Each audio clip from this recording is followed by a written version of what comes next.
everybody. I'm Sean Reynolds from Sportsnet, about to be joined by Ken Wiebe from the Winnipeg Free Press. Together, we are Kenny and Renny, and this is the Kenny and Renny post-game show after the Winnipeg Jets. I know it's been broken up, but fourth straight loss now for the Winnipeg Jets. Time to ring the alarm bells. Some people in the chat room are doing that already, but that's what happens in the chat room. Sometimes after just one loss, that will happen in the chat room. I don't want to diminish the idea of people doing exactly that. To me, this is, once upon a time during this season, we would talk about the Winnipeg Jets losing games, and most of the time we would say, I kind of think they were the better team in that game. They deserved a better fate, or, it was a pretty close game. Could have gone either way. Hey, maybe they score a game here or score a goal here, and it's an entirely different game. That's not what I saw tonight. I didn't see a very inspired effort from the Winnipeg Jets. There's a bunch of reasons to point to this, that there could be problems. Sean Monahan, playing his first game, trying to fit in with his new team. Mark Scheifele coming back off injury. Kyle Connor injured as long he was, not able to get his feet back from him. Back underneath him. Connor Hellebuck starts this game when a number of other all-star goaltenders did not start on this night. So maybe he's tired. There's a bunch of excuses if you want to have those excuses. And you know how I feel about getting into the excuse territory. But I will say there are reasons to try and explain what's happening. That's our job on this show, is to try and explain what we're seeing, what's happening. So I wouldn't exactly take this game and put all my chips on it and try and make a decision about the Winnipeg Jets based on this game.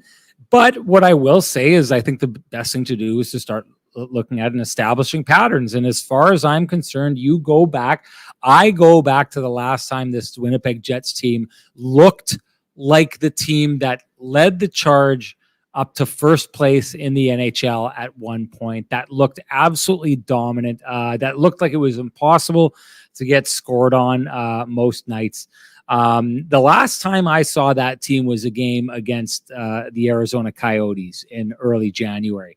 Now, there's going to be a lot of doomsayers out there who say this aligns exactly with around the timing that the Jets had a precipitous fall last year, and those doomsayers would be entirely right in saying that, because the Winnipeg Jets were, I think it was around the 15th of January. This would have actually started a little bit earlier here, but I have been saying now, and this is one of these things, to me, it feels like it hasn't been as long as the last time this happened with the Jets last year, where I felt like I was kind of not, what's the term? Not crying wolf. It's the opposite of that. I think I was saying last year around the turn of the new year that the Jets, the way they were carrying on, was problematic, and the floor was going to fall out from underneath them. But I do remember distinctly saying for a long time on this show, a little bit after those games, that I thought the Winnipeg Jets were getting away from the effort level. I didn't think that they were necessarily getting away from their game plan, from their structure, from their defense that they were playing. But I thought they were getting away from their effort level, and the effort that this team had shown this year was a massive, massive part of their identity and who they are. I don't think they've regained that. I thought at the time it was a dangerous thing for them to be, letting that go. But I also concede that, in the middle of an NHL season, in the middle of the grind, it is hard to grind for 82 straight games in a season. I think the Winnipeg Jets know what they have to do. I think they've established the kind of game they have to play. They're not playing anywhere near it right now. I think that they would admit that. The one thing that concerned me a little bit on this night is, for a good chunk of this game, that structure that we talk about as being the superpower for the Winnipeg Jets that keeps them in every game for the most part we've seen for this season. I guess every game for the most part is not a good way to say that. That for the most part has kept them in games this season. I didn't see it tonight. The first goal of the game is a defenseman walking right down Broadway, right down the middle, and getting a shot from a prime scoring area. That's not something you've seen a lot from the Winnipeg Jets. And I know it's a power play goals after that, but goals coming from in tight, players unaccosted in areas where the Jets usually are contesting the goals that come from those areas.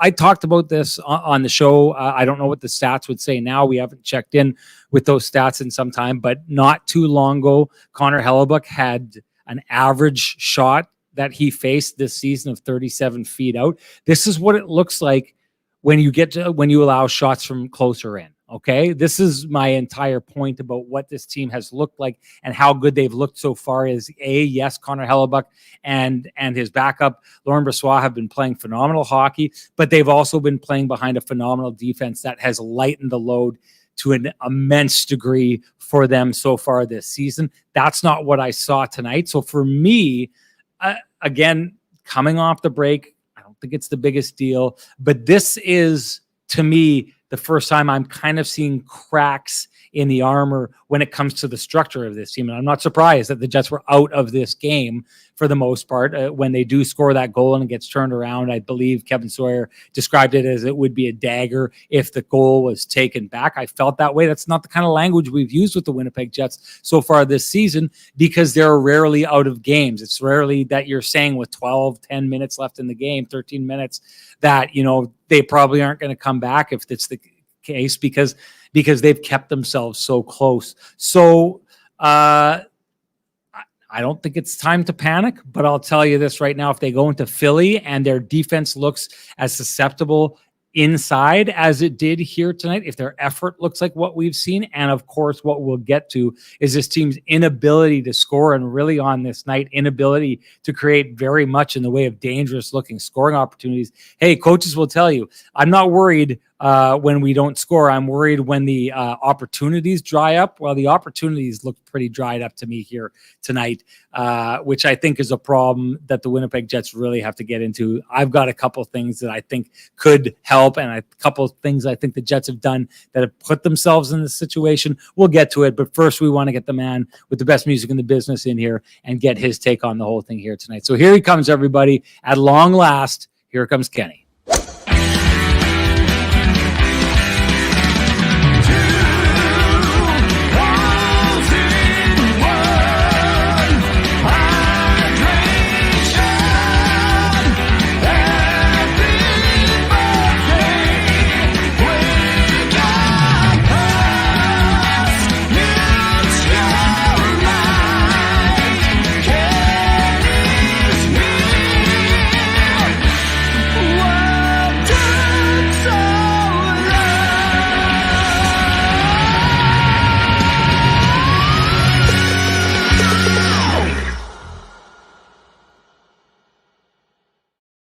Ken, neither you and I are looking much like Vittorio men, but I couldn't help but have this going through my head. I'm down here and I'm vacationing at the moment. You just got back from yours.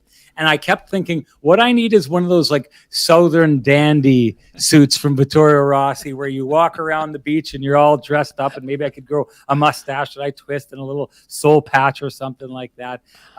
If you wanted something like that, I bet you Frankie and the boys could get that for you down on Corden Avenue. You'd look a little silly walking around in something like that in the weather that we're seeing back home. But hey, why not give it a try? Because they can do any kind of look you want down there. So that's what you need to do. Head on down to Vittorio Rossi on Corden Avenue. Tell them Kenny and Renny sent you. Ask for Frankie and the boys, and they will do you up right. Ken, I hope your energy level is better than mine. I'm too much in a relaxation mode. I need to bring things up here a bit. You're back into the cold, into the fire there. What did you see in that game tonight? It's not cold, first and foremost. Thanks for taking some time from Grand. It's it was 2 degrees today. Oh my goodness. I mean, compared to Mexico and Grand Cayman, it's cold, yes. But yeah. Great vacation. Great to be back with you, my friend. I mean, I know it's I used a lot of SPF 30 and 60 on the trip. Got a little color, no burn. I was happy to know. Good stuff all around. Jets were flat, a little bit flat in the game. This is I'm very curious to see where things go from here.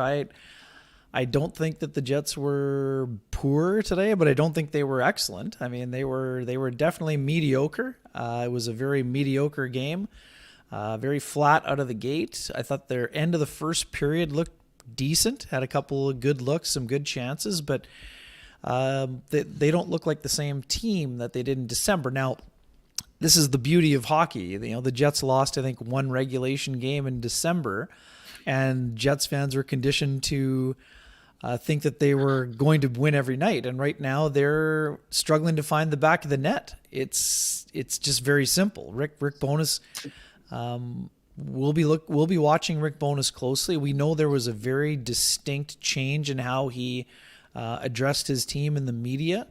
When things got a bit rocky last year, and this is the first time they lost 4 games all year. That is a fact.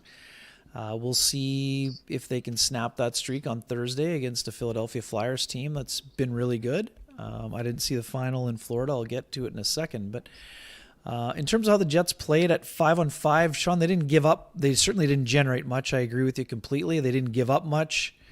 I would say that on the first goal, some people will say, why is that puck going through the middle? Josh Morrissey saw the safety valve. The safety valve was in the middle, and the puck, I think, bounced over the stick of Adam Lowry. So that wasn't a mistake on either party. It was just something that kind of ended up not working out. I don't think the Jets played it particularly well when Chris Letang walked in. In terms of the power play goals, the first goal hits a body in front, lands on Jeff Carter's stick, and he fires at home where people were expecting the puck not to be there. And the second one, great play by Crosby, but let's not kid ourselves. He fanned on the play. It goes off the end toe of his stick, makes it to Gensel. Gensel shovels it across for a backdoor tap. So the Jets didn't play it particularly well, but I know a lot of the people saying, the Jets penalty kill is terrible. Well, I wouldn't even say those were structural breakdowns in either goal.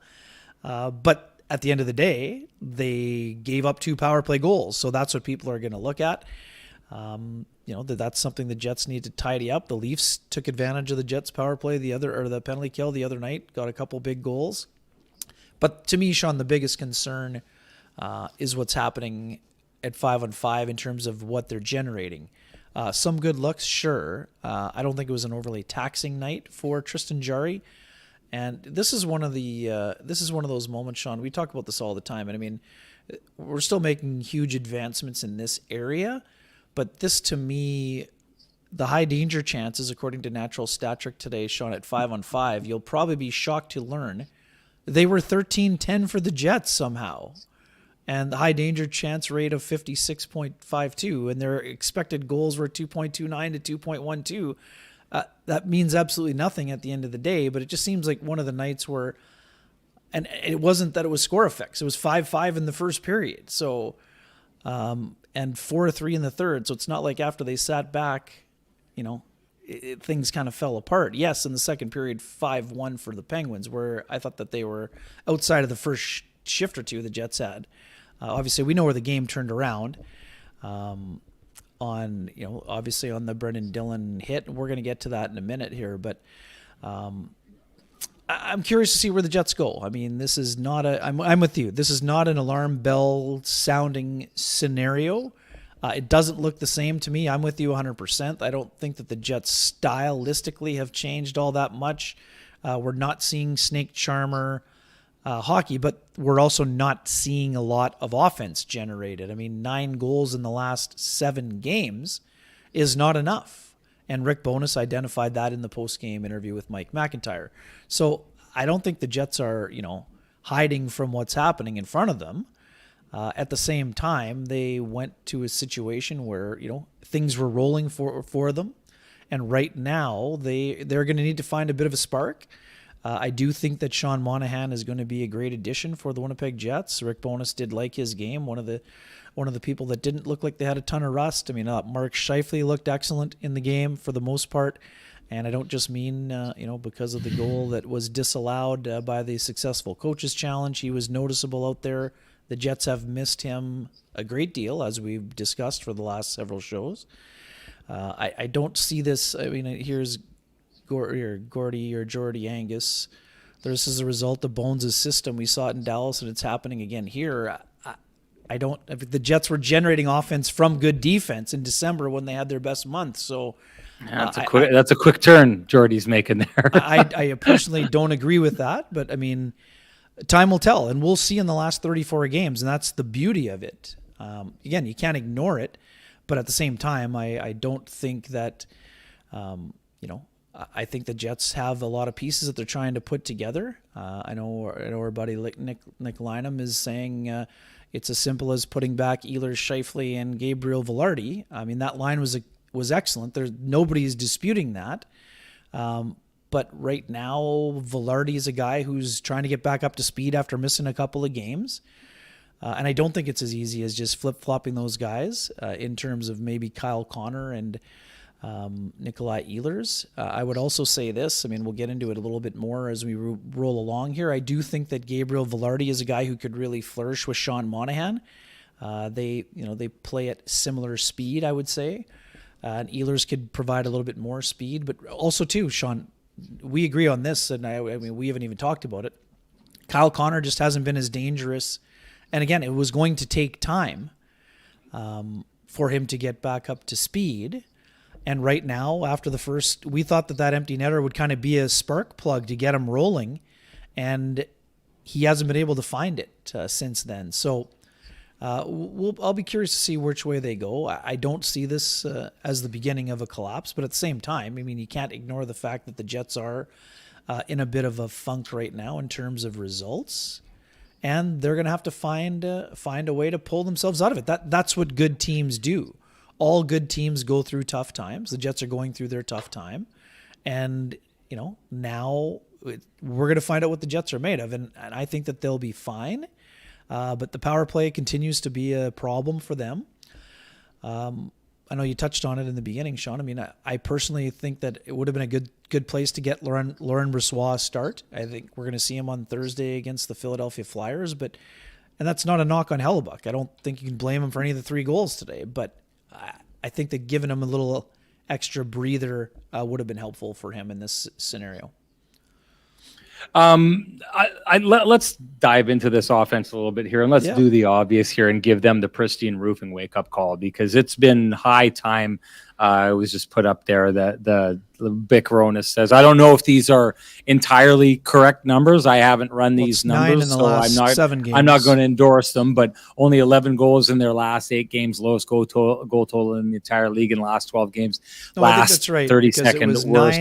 9 with Scheifele out, and then it was 2-1 not saying it is, not Chicago. saying it's not. I'm saying I don't have time to give the rankings around the league here, but clearly the offense stinks for the Winnipeg Jets right now. And again, listen, call me a dinosaur. You can go to a stats site all night and say they had 13 high danger chances versus 10 for the Pittsburgh Penguins. I'm not buying that. I didn't see 13 high danger chances from the Winnipeg Jets out there tonight. So again, the qualifications for whatever that is, I'm not buying it. I'll go with the eye test on this one tonight and say that the Winnipeg Jets offense did not look very dangerous for the vast majority of this game, but no doubt time to give their offense the pristine roofing wake-up call. And you know what to do. That means it's time to give North End Rick the pristine roofing wake-up call at 1-204-981-6289. He's the guy you want down at your place to take a look at any roofing, siding, exterior needs you may have. If you want to call Pristine Roofing themselves, number is 1-204-237-7663.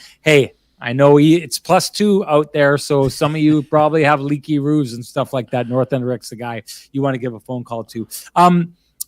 I find myself agreeing with Nick Lynham a lot on stuff, except his third line take. He, like you, wanted to break up the third line and is too cocksure, is that the word, to back down off it when he probably should have backed down off it. But I'll say this makes absolutely no sense to me. I get, and I don't know where this lies, Ken, but somewhere along the line, the Winnipeg Jets wanted to see Mark Scheifele, Kyle Connor, and Gabe Velarde on a line together. Right? We heard about it coming into the season. It was this big, exciting thing that they wanted to talk about. I think I heard Kevin Cheveldayoff talk about it, heard the head coach talk about it. And this, to me, is a case where the Winnipeg Jets, the people in charge of making these decisions, have just got something so stuck in their head that they're not staring and seeing what's working right in front of them. There was no reason to go away from Velarde and Scheifele and Nikolai Ehlers. It was working. That was working. The Jets had an absolutely domineering first line when those 3 were together. And I know what you're saying. I agree with you. Monahan seems like he's more Velarde's speed. And yet Velarde was doing just fine with Nick Ehlers and his speed on that line. And Mark Scheifele was making it work. And we were having these conversations on this show about we really hadn't seen what Nick Ehlers could do with Mark Scheifele. Nick Ehlers had said the same thing. He hadn't had an extended stay there. And this goes down again for me as one of these head-scratching moments where it's like the Jets found something. They found money in the wishing well. They pulled out a silver dollar and they've tossed it back in to go rooting around to see what else they could find. I get it. Kyle Connor is the best scorer on the Winnipeg Jets. He's one of the best scorers in the entire NHL. So the idea is you want to put that guy in the best possible opportunity to draw out what a best scorer does. I look at it differently. I don't think that you need to nurse along the best scorer on the team. I think this is an opportunity to throw Sean Monahan out there and be like, okay, we've seen what Sean Monahan has done. It's not a point per game pace, but he's put up a decent amount of points on a Montreal Canadiens team that has nowhere near the offensive talent that the Winnipeg Jets do. I'm interested in seeing what he looks like with some of the crackerjack Winnipeg Jets talent that's out there. And I love the idea of putting Kyle Connor with him and saying, hey, welcome to this team. We've just handed you one of the best scorers in the NHL. Let's see what happens with this, rather than saying, we know Nick Ehlers is maybe not the easiest player for other players to figure out how to play with. His speed confounds some people. He's just so fast and gets going that sometimes it takes a little while for players to kind of figure out how to play with him.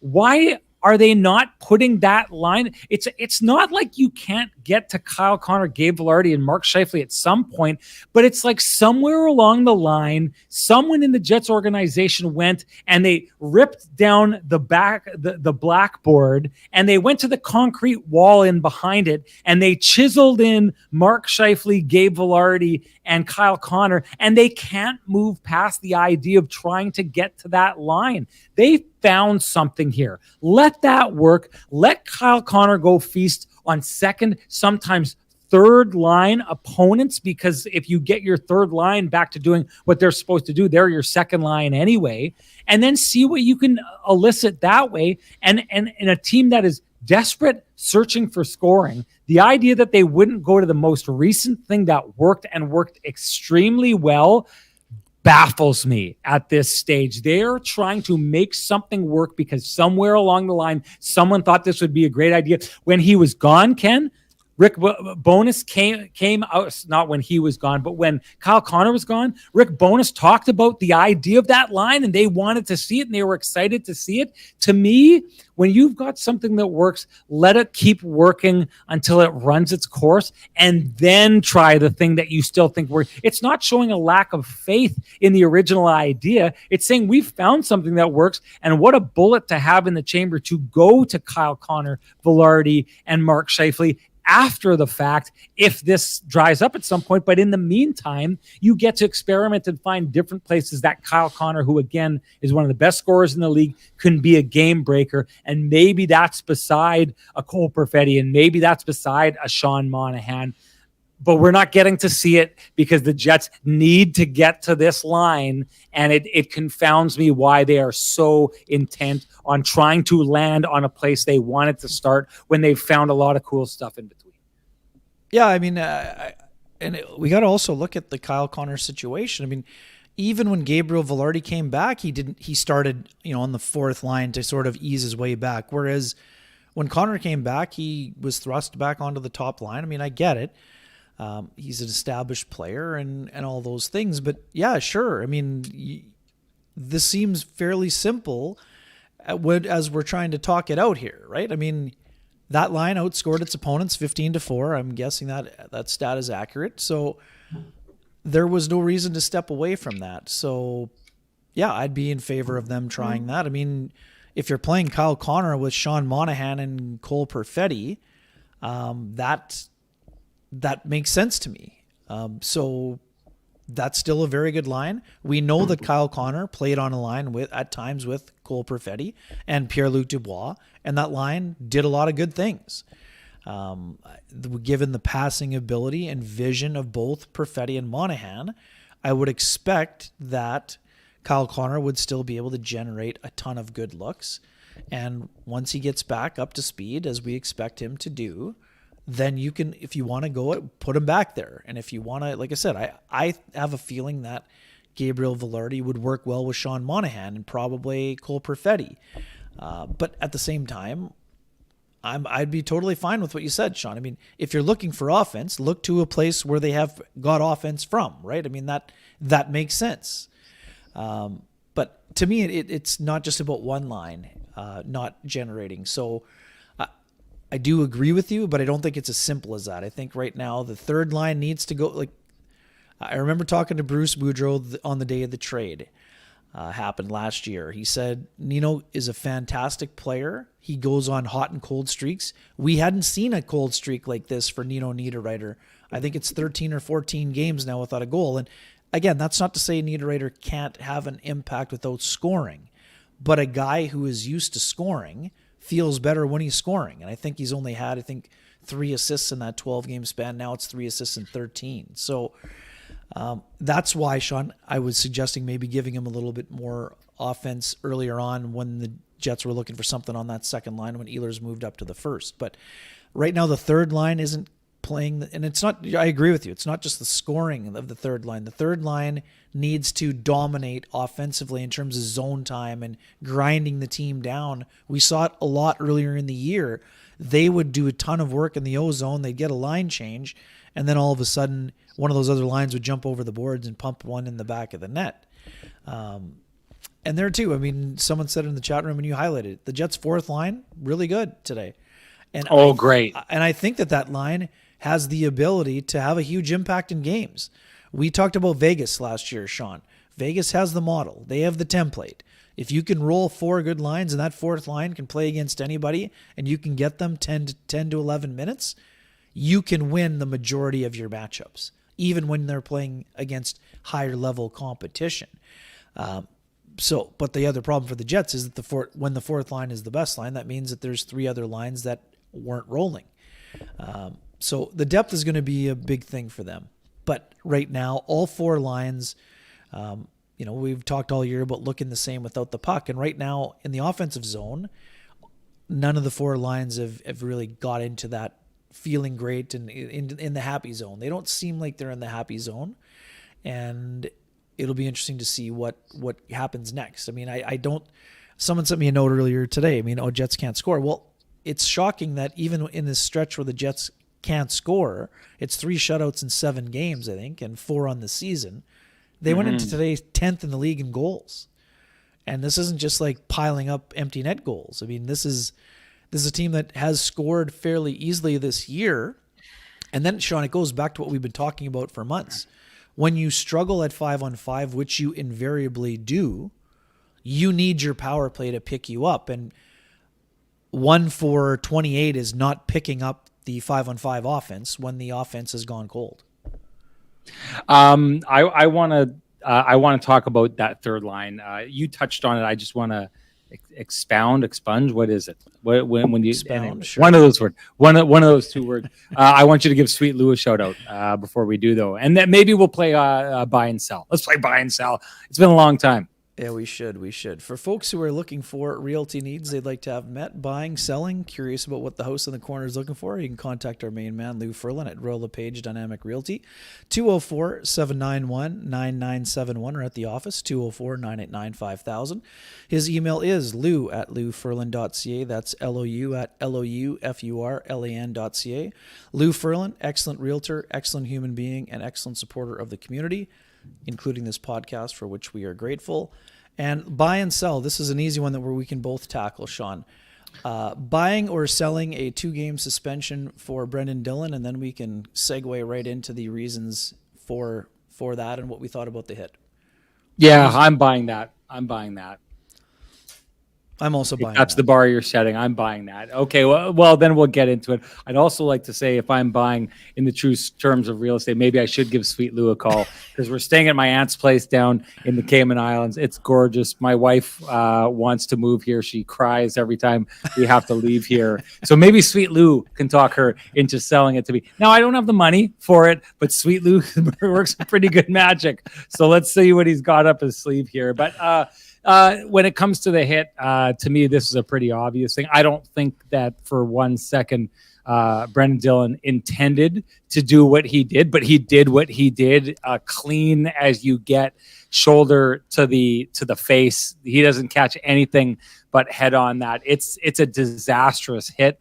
I don't want to be taking that hit from 6'4" Brendan Dillon. If you guys have ever seen Brendan Dillon, take a look at what his shoulders look like and what his neck looks like when he's doing his post-game interviews. This guy is an absolute beast. Hits the player. The player, Noel Achari, does not know where he is. This is one of those situations where they put this in place to protect players in the league. The vast majority of headshots, I do think, end up being a knee-jerk reaction thing where a guy just goes, he's got to catch a piece of a guy. If he missed everything else, but the head's hanging out there, it's your instinct to grab it. They're trying to rule that out of the league. They should be ruling it out of the league. Noel Achari is probably concussed after this. This is something that he could carry with him the rest of his life in this situation. Again, Brendan Dillon, I don't think for a second the kind of guy who is going out and trying to inflict that kind of damage, but he did. So whether he intended to or not, I think it comes out. The league has to make a statement. There's no place in the game for hits like this. So that's why I believe there will be at least a 2-game suspension. Yeah, it's interesting. And there was a time when this was a clean hit in the Scott Stevens era. That would be fine. I don't think it was a malicious hit, like you said. I think it was quite clear that Brendan Dillon, this is not charging. His left skate leaves the ground, but not to jump at his opponent. And yes, I realize that the impact of the hit, you see the second leg go in the air, but he didn't jump to make the hit. I don't think it was charging. It is a shoulder to the chin or to the face.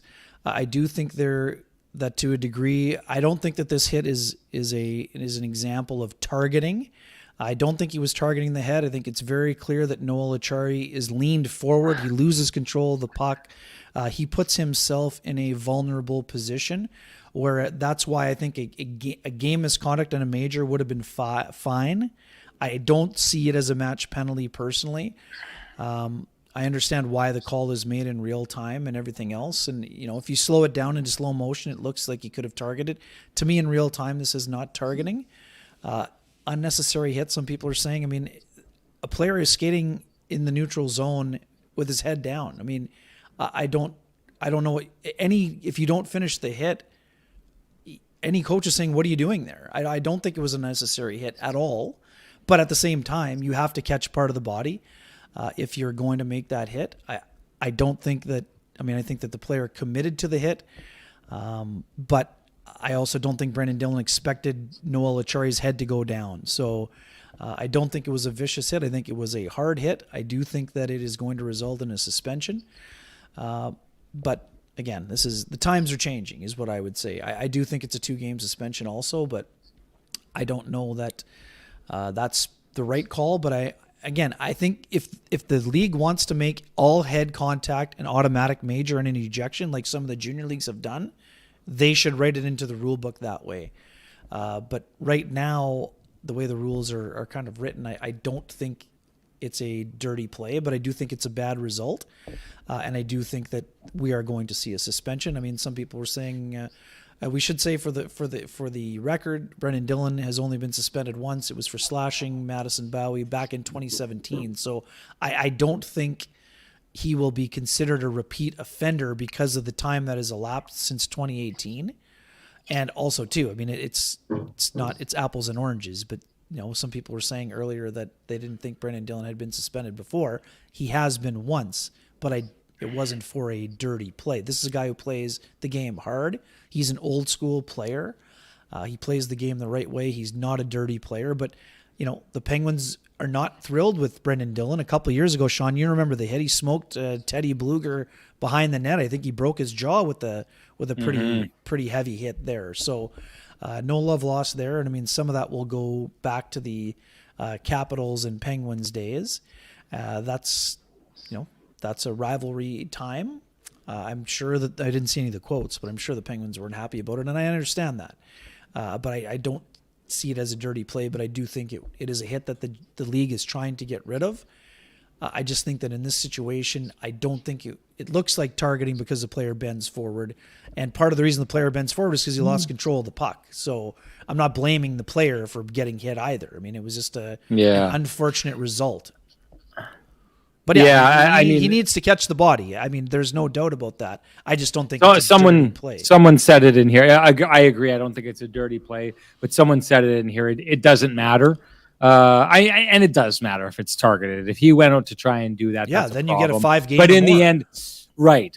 But in the end, what my take on this is like, and again, I don't think Brendan Dillon went out and intended to hurt him the way that he did there. The fact of the matter is, if all you catch is head contact, it's suspension. I just think that the league this is one of these things where I think the league just needs to draw the line and be like, we just can't allow this stuff to happen. This is brain damage unfolding out in these situations. You shouldn't be in a situation when you are creating brain damage for someone and everyone just kind of throws it away and says, but the other guy ducked, or the other guy did this, or the other guy did that. It doesn't matter. If you go to throw a hit and all you catch is the head clean, that's suspension in my mind.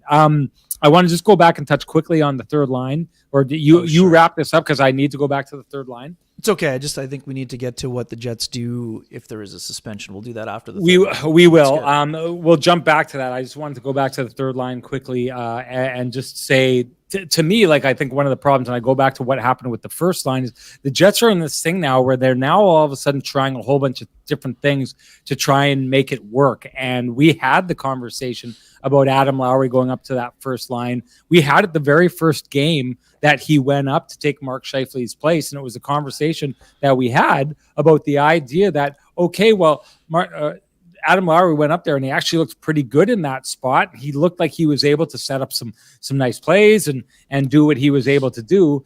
But the problem is, as I believe it, the heartbeat of this Winnipeg Jets team is that third line. And to the point that you kind of touched on there, yes, I know they haven't scored the way that they were scoring before, but to me, the true value of that third line is those moments where they send them out in the game and they just steal all the momentum back and they just steamroll the opposition team. I think every player on that Jets bench gets a couple inches taller whenever they do that. And it's that thing. Nino Niederreiter said it to me. He thinks it's that team's or that line's job to go out and show the Winnipeg Jets, their fellow players, this is how we're supposed to play the game. And I think that that's really been one of the things that has made the Jets what they are this year. So to me, yeah, I know that Nino Niederreiter is in a little bit of a dry spell. I know that line's not scoring like it has been. No one is scoring like it has been. To me, that's not a reason to break that line up and try something else. That's a reason to get back to that line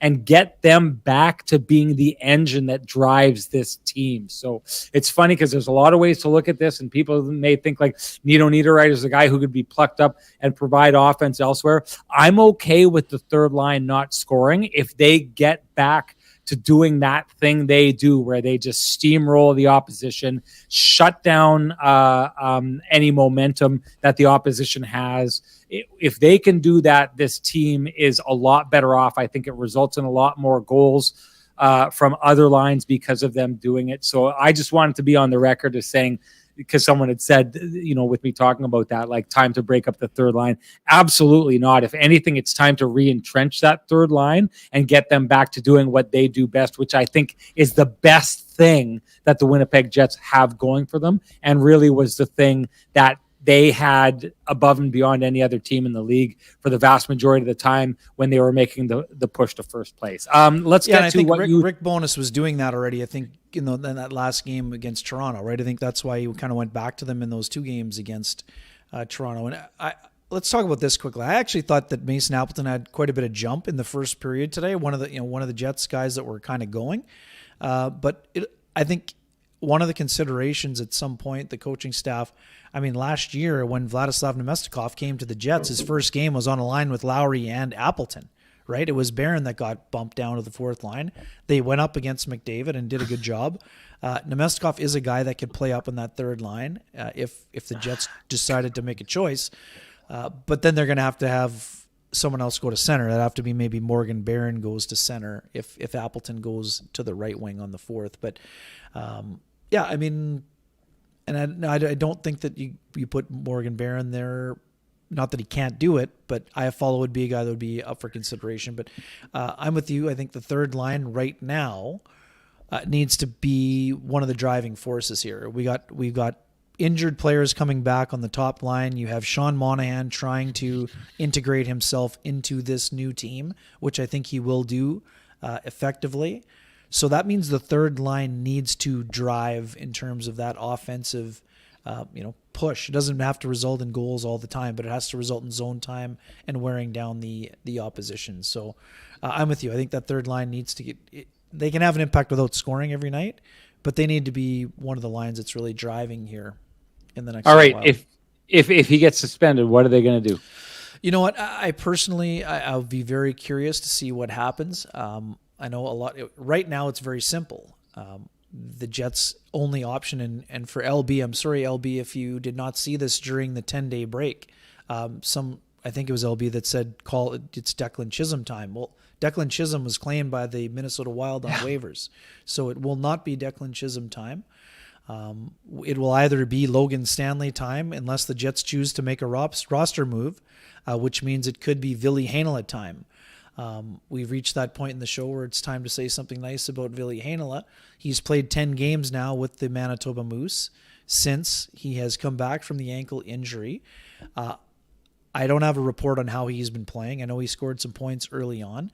But right now, Sean, the door is open. I mean, we know the Jets have been considering, and Kevin Cheveldayoff openly talked about it on the day that Sean Monahan was acquired, that, a lot of people speculating about the Jets making a move on defense. Well, they're going to find out what Ville Heinola is going to do with them before they make a move on defense, I would imagine. So the door is open for Ville Heinola to be recalled. That would require the Jets putting Dominic Toninato on waivers, most likely, much like they did today with Axel Jonsson-Fjällby. But these are the options, Sean. Logan Stanley, I don't think has played. I mean, I'm going to double check, but I don't think he's played since December something. So Ville Heinola has just played 10 American Hockey League games. Like, you're going to either go to the bullpen for someone who's barely played this year, or you're going to go to the bullpen for somebody who's been playing a lot of minutes and trying to get his way back into the lineup. Now, will the Jets risk losing someone on waivers or make a trade to make that happen? I'm not sure, but I mean, we'll see. I mean, what do you think they're going to do? I think that right now, personally, if you're considering, putting Heinola in the lineup at some point, I would say that a suspension to Brendan Dillon would be a pretty good time to test that out, wouldn't you? Yeah. This whole thing about Dominic Toninato, I mean, so when Declan Chisholm was put on waivers, to me, that was a little bit shocking.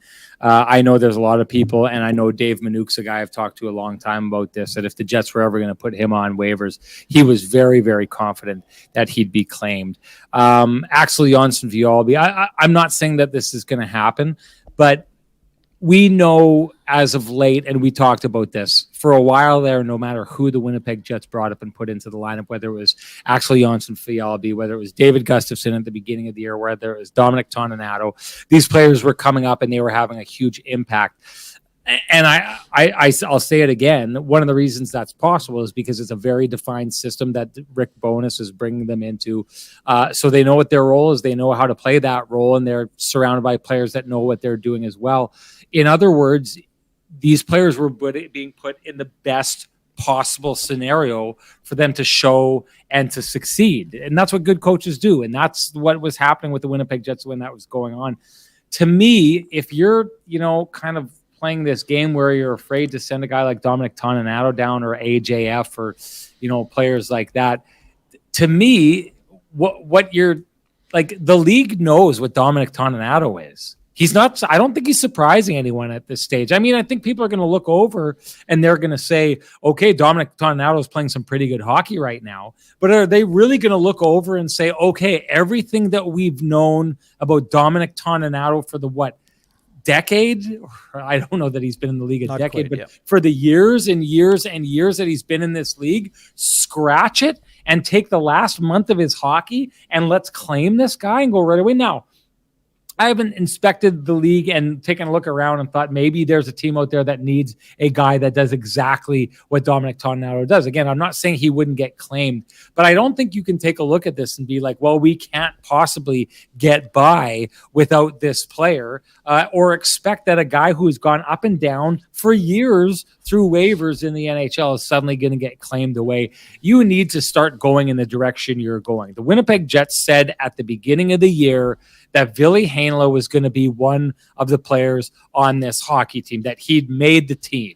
So at this stage now, that he'd be in the lineup in the opening night. That he'd be in the lineup on opening night. Okay, so if you are going to be the kind of team that says, hey, Kyle Connor got injured and he went out and we found something that worked in the meantime, but we're willing to break up what worked because this guy is, earned this spot. He should get that chance to go back there. If you're going to have that mindset about him, I think in the Rick Bowness system where everything is fair and all the rules apply to everybody, that you have to have that same mindset. Ville Heinola, it's at a stage where he shouldn't be waiting to get in the lineup. If he's proved himself, it's now time to reward him for proving himself. And the only question, regardless of what's happening here right now, is he ready? Is he back up to speed? Right. And if he is, he should be back up with the Winnipeg Jets. If he was on their roster on opening night, if he was in the lineup on opening night, he should be back and he should be given a chance.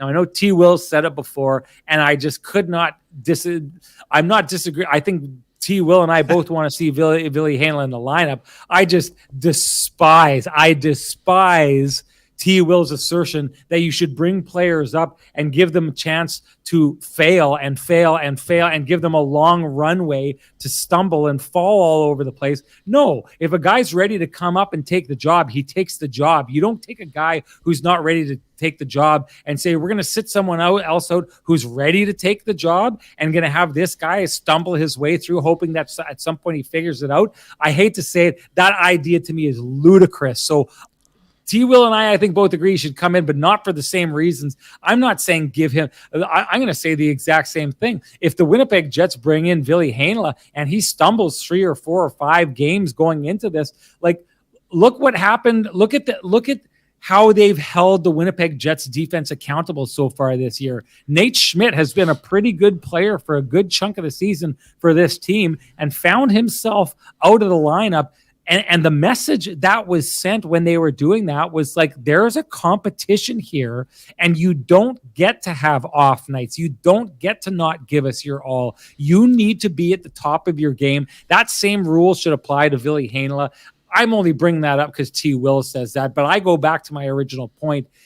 This player made the team. He give this player his due. If he's got his legs underneath him at the AHL level, I don't care what you have to do. At some point, you have to decide who the horses are that you're running with. Ville Heinola, if you're running with him in the future, yeah, maybe you don't want to have another guy claimed, but get people out of the way so the people who have been proving and pushing towards your future can get in and continue pushing there. It's time for Ville Heinola to do that based on what he proved in training camp and that he, at that time, him proving that he was ready to be with the Winnipeg Jets. Yeah, and just quickly to tie up the loose end on Logan Stanley. He hasn't played since December 12th. So, I mean, Heinola's played 10 games in the last whatever time since he's been back after he was activated. So, I'm all for players learning and being able to be up against NHL competition, but right now the player who's most ready to jump in the lineup would appear to be Ville Heinola, based on his ability to play, 20 minutes a night right now in the American Hockey League. And just a quick thing, I mean, we're not sure, whether or not Axel Jonsson-Fjällby will be claimed tomorrow. I mean, we'll see. I wouldn't, he brings speed to the lineup. Yes, but right now he's not killing penalties very often for the Jets. Hasn't provided a ton of offense. He did a nice job of, a plug and play player. He's a depth player.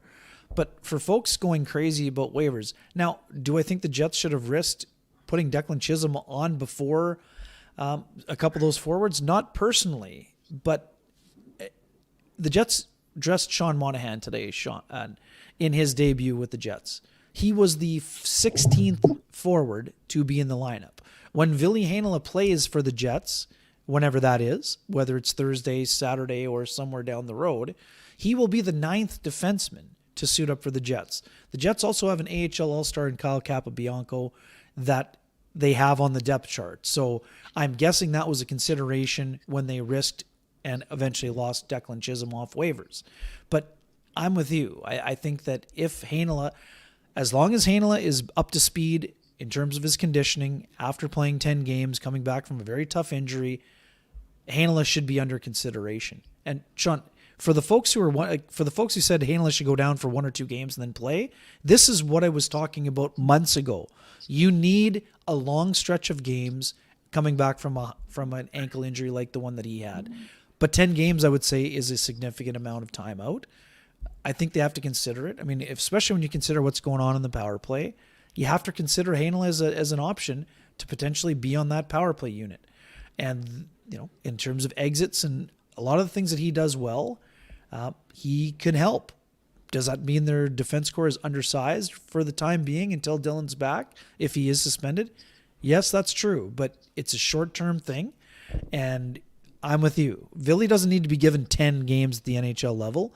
He'll show you in the first stretch of games if he's ready, and if he is, he may push someone else out of the lineup. If he's not, then they consider sending him back to the Moose or see what happens. Maybe he's a trade chip or whatever else. But right now, the door appears to be open, and we'll see if that's the choice the Jets make or not.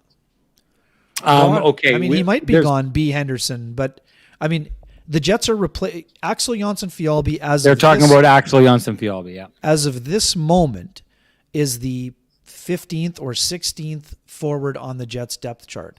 You are replacing him with Sean Monahan, who is he's in the top 6, so he's got to be among the top 6 or 7 forwards. So that's a trade you make every single day, in my humble opinion.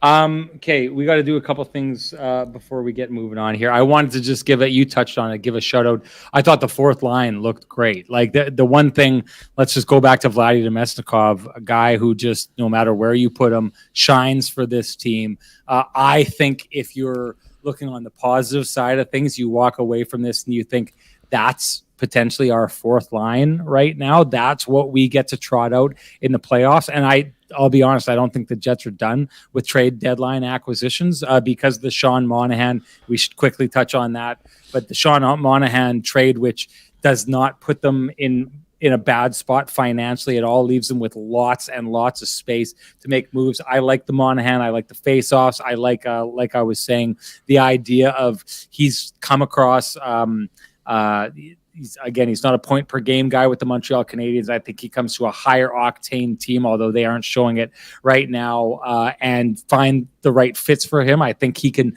start approaching being a point per game player. I don't think that's out of the loop here, but that fourth line I thought was really good tonight. I expect it to be really good going forward, and I think that really paid off to put those players together and making the kind of moves that get you a Vladdy Demesnikov on the fourth line. I go back to my original Rasmus Kupari take at the beginning of the year. Great legs. He's good at disrupting play.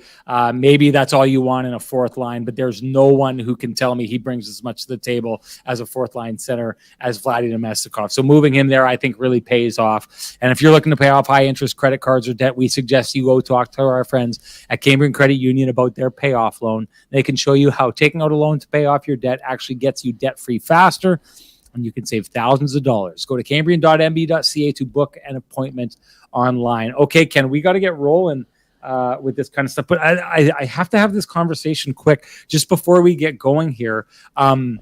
People are saying it's no big deal that this slide is happening, and maybe it's not. And I'm a big believer. Again, you can't be on top of your game for 82 games in a season. The Jets, I thought, were on top or near the top of their game for an inordinate amount of time from the beginning of the year until a couple weeks back in January. So I don't think that this is a panic. But what has happened here over the last little while, the Jets used to have a pretty decent pad on the Dallas Stars. That's gone right now. Now, the good news is the Jets have games in hand on both the Dallas Stars and Colorado Avalanche. And if they win those games in hand, they end up ahead of those teams. The bad news is the Dallas Stars have pulled ahead in points percentage. So if you're talking about the evenness of this race, the Jets are in the smack dab in the middle of a race for first place again now. Why is that important? Well, if you take a look at how things are shaking down in the Western Conference, the Dallas Stars, who I've said, I think MB ball hockey will love me bringing this up. I think the Dallas Stars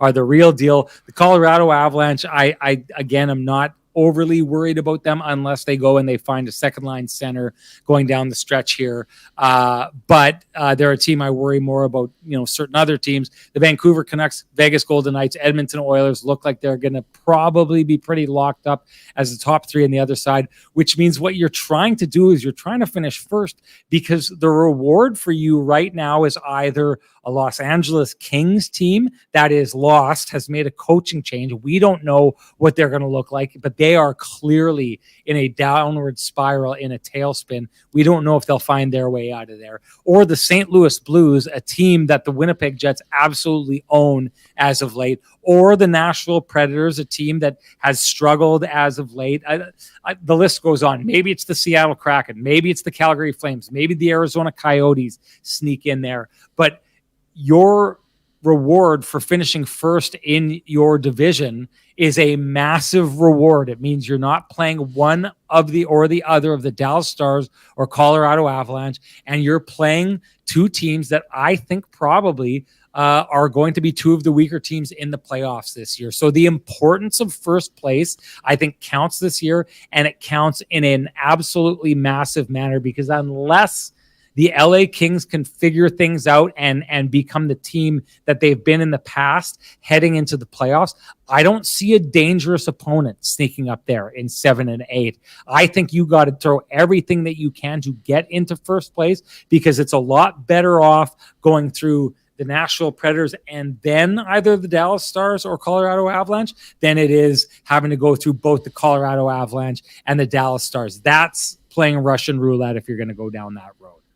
Yeah, I mean, if a team wants to win 16 playoff games to get to the top of the mountain, they're going to have to beat a ton of teams. But I'm with you. I mean, it's a way easier path, and the Jets know this from the year that they went to the conference final. The Minnesota Wild were a tough opponent, but, being able to wait until the second round to play the President's Trophy winner was a huge difference for them that year. And it would be the same this year with both. I mean, the Avalanche just added Zach Parise. We'll see how he fits in. He made his debut here. And sorry, just to go back, the Flyers did beat the Panthers today 2-1. Yeah. So they'll be feeling good about themselves. They just snapped a long losing skid going into Thursday.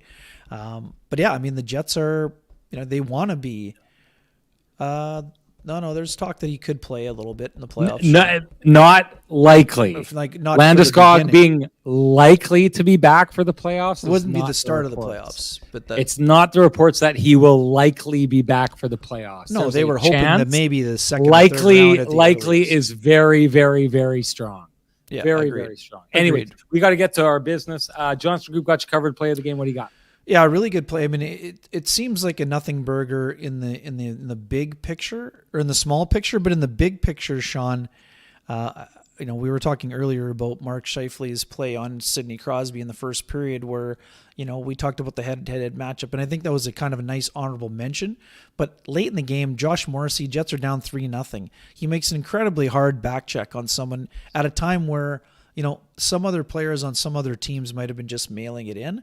On a night where the Jets had to roll 5 defensemen for the third game in a row, essentially. There's Josh Morrissey making a really smart stick check along the boards, and I just thought it was really emblematic of what the award stands for. I thought again it was Josh Morrissey on the back check with 3 minutes left in the game or something Yeah. like that, 2-on-1, and I think it's Jake I Gensel think it was that he Gensel, yeah. catches. But you could just see it coming the whole way. And the thing about this that is subtle is not only does he get back in that chase position, but he does so in a way where Jake Gensel doesn't see him coming. Right, like that's a skill. Hiding yourself in the rearview mirror, like that's basically what he does. Is he's chasing a car down the highway and he positions himself perfectly in the blind spot so that Jake Gensel doesn't see it coming, and that's why when the stick lift happens, it's one of those plays where Gensel's not throwing out his shoulder trying to block against the player. He's not, strong on his stick because he has no idea that Josh Morrissey's right there. So it may just look like a guy getting on his horse and getting back and breaking up a play. It's more than that. It's using his smarts and using his body position to put himself in a position where not only can he break up the play, but he can do it in a way that the player is almost defenseless because he has no idea that he's coming. Anyways, for me, that's my Johnston Group got you covered play of the game. We'd like to hear yours, and we also want to know, do you run a small business in Canada? Because if you do, you should look to Canada's #1 employee benefits plan, Chambers Plan, to give you a competitive edge. Chambers Plan is the simple, stable, smart choice for over 30,000 businesses countrywide. Visit chamberplan.ca to learn more. Ken, your keg save of the game. Yeah, I think for me, I think it's the Tristan Jarry stop on Adam Lowry in tight. And again, honorable mention maybe to the Pittsburgh Penguins video coach, but who caught the offside on Gabriel Velarde on the entry from Kyle Connor on the Mark Scheifele wiped out goal on the successful coach's challenge. But yeah, I like that save that he made off of Lowry. I know some people thought maybe he should have gone to the backhand there, but I just thought that he got the puck kind of in speed, and I didn't think he had a ton of time. Jarry just played it well. I'd hand it to. I mean, I didn't think that he was overly challenged on this night. I don't think Connor Hellebuck was either. I give him the toe save on the Evgeny Malkin wraparound is probably my keg save of the game. This is one of those nights where not a lot really stood out to me, so I'm kind of trying to pick out that. I mean, I don't think that wins for keg save of the game on almost any other night of the season, but I think it does on this night just because, again, I'm not buying the 13-10 high danger chances. This is not a game that I saw that. What's that? Sorry, I actually like the Jarry poke check on Scheifele at the end of the first period was another really good save as an honorable mention. Scheifele, by the way, we should say, I thought he and Josh Morrissey were the Jets' best players on this night, and I don't think it was close. I thought Scheifele started a little slow in the first and then got better and better as the game went on. Good to see him back up and running like that. But anyways, that's our keg save of the game. Doesn't matter. We want to hear yours, because if you share with us your keg save of the game, you're automatically entered to win a $50 gift certificate to be used at any of the 3 fine keg locations here in the city of Winnipeg. Each location finer than the last. And the winner of our last one way back when, I was in Ottawa for that one, coming off that game. But the winner of that is King Kenny. King Kenny, great name. You have won a $50 gift certificate to the keg, but only if you direct message me at SN Sean Reynolds. Send me your full name and an email, and I will have them send you a $50 gift certificate usable at any of the 3 fine keg locations in the city of Winnipeg, each location finer than the last. And moving on, Ken, what do you got for your TransCanada Brewing Company lamplighter of the game? Yeah, you know what?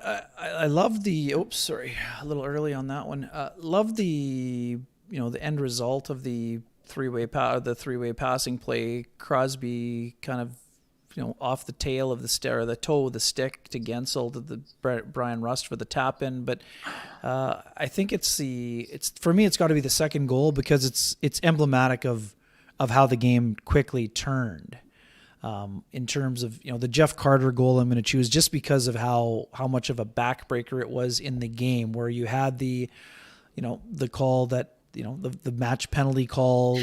Can the Jets kill it off? Will they not?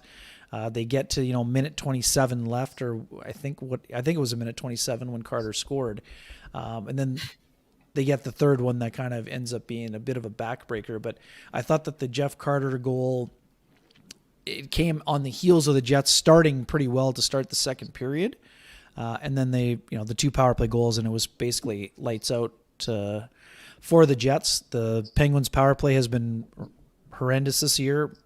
Second last to the Blackhawks. They were mired in a 1-for-24 stretch, and they scored twice in the game. Now, 2 nice bounces for them, but they scored the goals, and that's essentially what matters. So I'm going to go with the Jeff Carter goal, even though it wasn't as pretty because it bounced off someone in front and lands on his stick. But I just think that Carter getting to the front of the net and lighting the lamp on the power play, the first of 2 for the Penguins was a backbreaker for the Jets. So that's why I'm going with the Carter goal.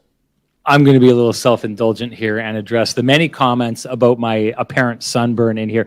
It's the lighting in here, folks. This is a perfect shade of tan. I will have you know. Well you can check it out on Saturday night, Hockey Night in Canada, when the Penguins play the Jets. I will debut it back home at that time. Believe me, it's like there was this great episode of my Cheers lighting is off too. Yep. I got a nice tan, exactly. So it's not orange. We have great tans. It's the lighting, people. You gotta know TV to know these people out there who know TV are just sitting there marveling at our tans right now, Ken, because they can see through the lighting that's happening here. Anyway, Rob Mahoney says they need to get rid of that blue line penalty. If the linesmen don't catch it and play goes on 10 plus seconds, let it stand. People know my feeling on this. I do not want to see any replay other than whether or not the puck crossed the line. I think this is ridiculous how we keep going and trying to pick apart inches on plays like this. The entire history of the game has been predicated on goals that have been scored on tiny little just over the line offsides. I don't think they make that big of a difference. I hate when goals are taken back for this kind of stuff. So because of that, I'm going to live in that alternate universe, that Shangri-La that I wish I lived in, and say that play that Josh Morrissey made to steal the puck off of Erik Karlsson and get it to Mark Scheifele for the goal that was called back, to me is the lamplighter of the game, because in that moment, I dare anyone in the hockey world to take a look at those 2 players, and never mind the games that both of them played tonight, and say one of those players was the best defenseman in the NHL last year. Like, to me, it is not it's not even close to a question. For any team in this league, who would you rather have on your blue line? If everyone's throwing their sticks in the middle of the ice and picking teams, and Erik Karlsson and Josh Morrissey are out there, the captains are keeping a close eye on what color Josh Morrissey's stick was, and they're grabbing it before they grab Erik Karlsson's, no doubt. Anyways, that's our lamplighters of the game. We want to know what your lamplighter, of the game is. So make sure you send that to us.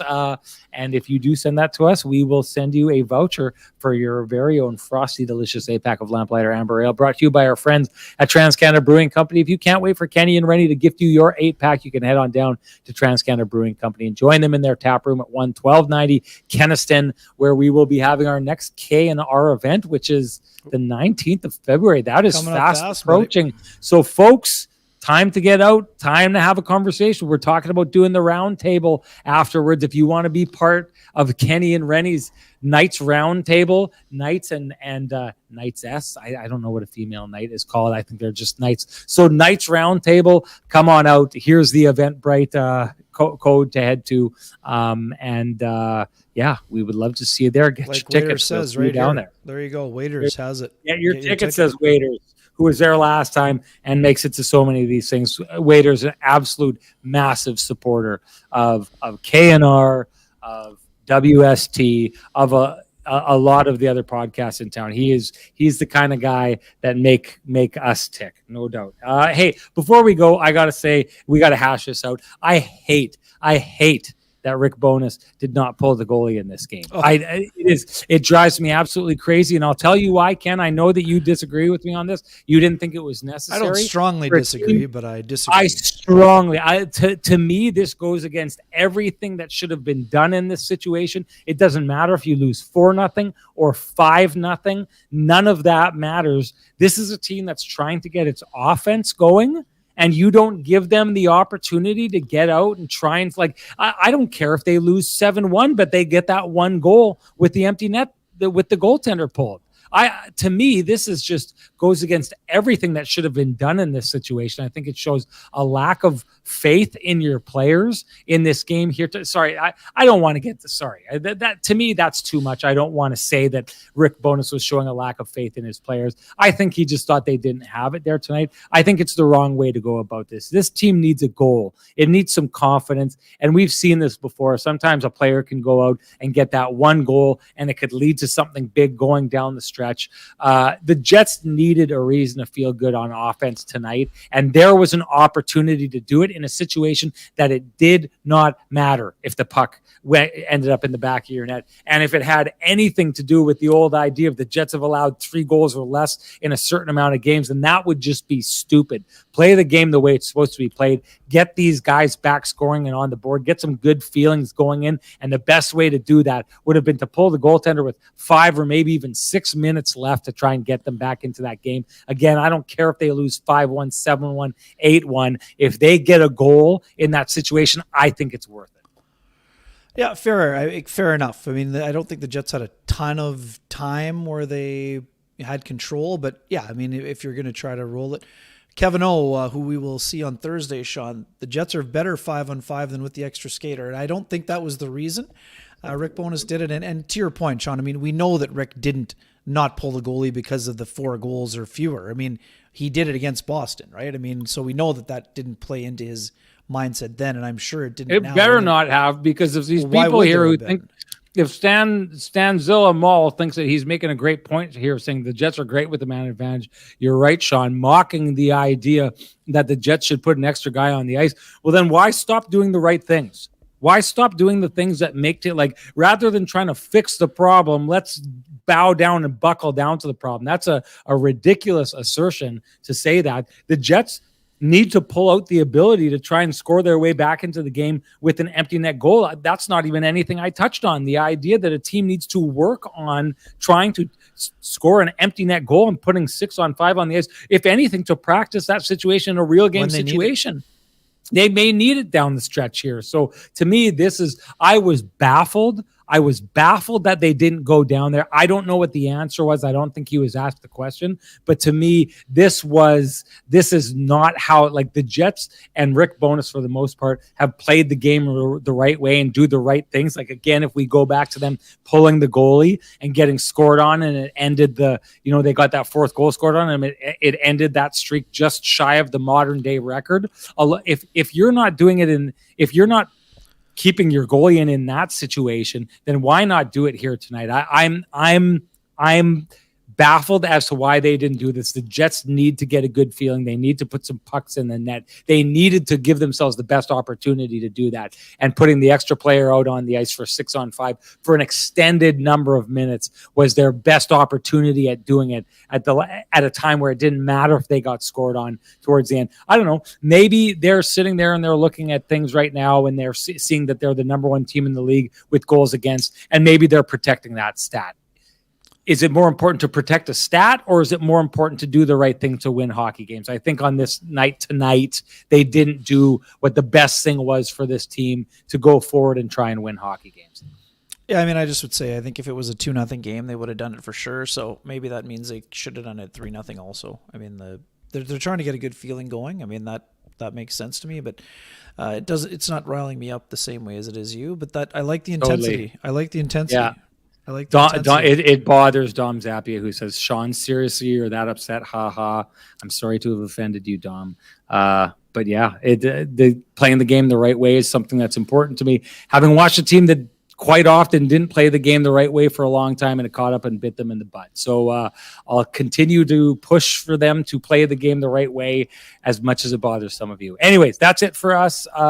Next time I will see everybody will be on the television for Hockey Night in Canada for that Jets game. I will be, unfortunately, on the plane and will not be able to make an appearance on the next KNR show. But as Ken said, Big Kevin O is going to have you covered. He's going to hop into the pilot seat and struggle with this guy over here for the entirety of the show. I think those two they'll be like the two muscular arms meme where they're like giving one of those, whereas with him and I, it's like that. But thanks for Kevin O for coming in and doing that. Hope it's a good one for you guys. Enjoy. Oh, sorry, hang on. You didn't announce who won the lamplighter here. Oh, I didn't. Yeah. Okay. And that would be lamplighter was at Winnipeg, Gabe Vivaldi, not Gabe Velarde, Gabe Vivaldi, who was leaving comments in here earlier on. So at Winnipeg, Gabe Vivaldi. Great name. Direct message me at SN Sean Reynolds. Send me your full name, send me your email address, and I will send you a voucher for your very own Frosty Delicious 8-pack of Lamplighter Amber Ale, brought to you by our friends at TransCanada Brewing Company, Nectar of the Gods. Thank you, everyone, for tuning in. I know a lot of you have a hard time with the losses, but we appreciate everybody who showed up. And I want to say this before we go. Thank you very, very much to our sponsors. And I just want to say, if you appreciate the conversations going on in this space, please appreciate our sponsors who fight to keep the conversation going in this space for us. That's the Vittorio Rossi, Cambridge Credit Union, the Johnson Group, the Kenny and Renny OGs, Pristine Roofing, Sweet Lou Furlan, the Keg, and of course, TransCanada Brewing Company. Thank you to them. Thank you to you all. Thank you to you, Ken. I will see you next Saturday. Ken will see you on Thursday. Bye now, everybody.